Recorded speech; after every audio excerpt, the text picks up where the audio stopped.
Hello everyone. இப்போ வந்து பார்த்திங்கன்னா கருணைக்கிழங்கை வறுக்க போகிறோம். ஸோ கருணைக்கிழங்கு வறுக்கிறது எப்படின்னு சொல்லிட்டு நம்ம பார்க்கலாம். ஸோ இது வந்து நாங்கள் குட்டி குட்டியாக கட் பண்ணிட்டோம். அந்த தோலெல்லாம் நீக்கிட்டு குட்டி குட்டியாக கட் பண்ணிவிட்டு தண்ணியில் போட்டு வச்சுருந்தோம். இப்போ அதுலேயே என்ன பண்ணுறோன்னா கல்லுப்பு வந்து போட்டுக்கிறோம். அதுலேயே வந்து என்ன பண்ணுறோம், மஞ்சள் தூள் போட்டுக்கலாம். நம்ம இதை வறுக்கிறது எப்படின்னு சொல்லிட்டு பார்க்கலாம். ஓகேங்களா? ஓகே, கேஸ் ஆன் பண்ணியாச்சு. நம்ம வந்து இந்த குண்டான் அப்படியே எடுத்து மேலே வைக்கலாம். உங்களுக்கு கருணைக்கிழங்கு நல்லாவே தெரியும். அது மேலே வந்து பார்த்திங்கன்னா அப்படியே கருப்பாக நிறைய மண்ணெல்லாம் இருக்கும். ஸோ அதனால் நீங்கள் அந்த தோலை நீக்கிட்டு அதுக்கப்புறம் என்ன பண்ணுங்கன்னா அது 1-2 வாட்டி நல்லா அலசிக்கோங்க. ஏன்னா மண்ணெல்லாம் இருக்கும். அதுக்கப்புறமா என்ன பண்ணுங்கன்னா ஒரு பாத்திரத்தில் தண்ணியை ஊற்றிட்டு கருணைக்கிழங்கு அந்த குட்டி குட்டியாக கட் பண்ணி இதை போட்டுட்டு கல் உப்பு மஞ்சள் எல்லாத்தையும் போட்டுட்டு இப்போ அடுப்பு ஆன் பண்ணி நல்லா வேகத்துக்கு விட்டுடலாம். இது அப்படியே ஒரு 10 நிமிஷம் விட்டுருங்க, நல்லா வேகும். காய் வந்து வெந்துடுச்சு, சரி ஓகேங்களா. இருந்தாலும் அந்த காய் வெந்த அந்த தண்ணியை நம்ம ஃபில்ட்ரு பண்ணிக்கலாம். ஃபில்ட்ரு பண்ணிட்டு நமக்கு வெறும் காய் மட்டும்தான் வேணும் வறுக்கிறதுக்கு. இது வந்து ஃபில்ட்ரு பண்ணி வச்சு பாருங்கள். பட் அது வேஸ்ட் தான் அந்த தண்ணி, அதை அப்படியே கீழே ஊற்றிட வேண்டியது தான்.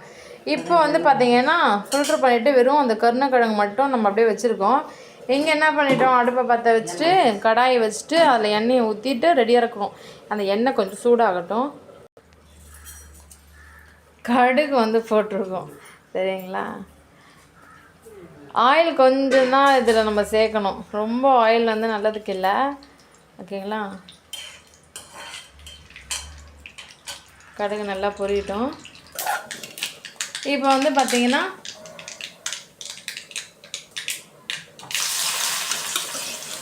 கடுகுலாம் நல்லா பொரிஞ்சதுனால அந்த கருணைக்கிழங்கு அப்படியே போட்டுக்கலாம்.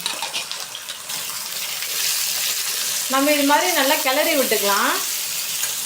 இப்போ நம்ம என்ன பண்ணுறோம்னா சில்லி பவுடர் வந்து நம்ம போட்டுக்கிறோம். வீட்டில் அரைச்சி வச்ச மிளகாய் தூள் அதை போட்டாச்சு, காரமாக இருக்கணும்ல அதுக்காக.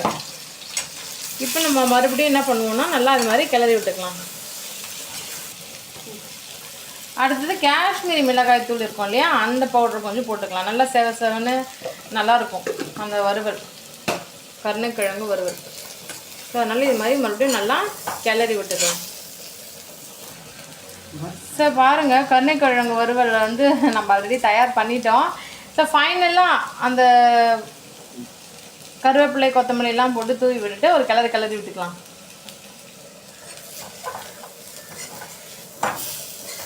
ஸோ அவ்வளோதான் ஃப்ரெண்ட்ஸ், உங்களுக்கு சூடான சுவையான கருணைக்கிழங்கு வறுவல் வந்து எப்படி தயார் பண்ணுறதுன்னு இந்த வீடியோவில் காமிச்சிருக்கோம். இந்த வீடியோ உங்களுக்கு பிடிச்சிருந்தா லைக் பண்ணுங்கள். இந்த சேனல் ஃபர்ஸ்ட் டைம் பண்ணுறீங்கன்னா சப்ஸ்கிரைப் பண்ணிக்கோங்க.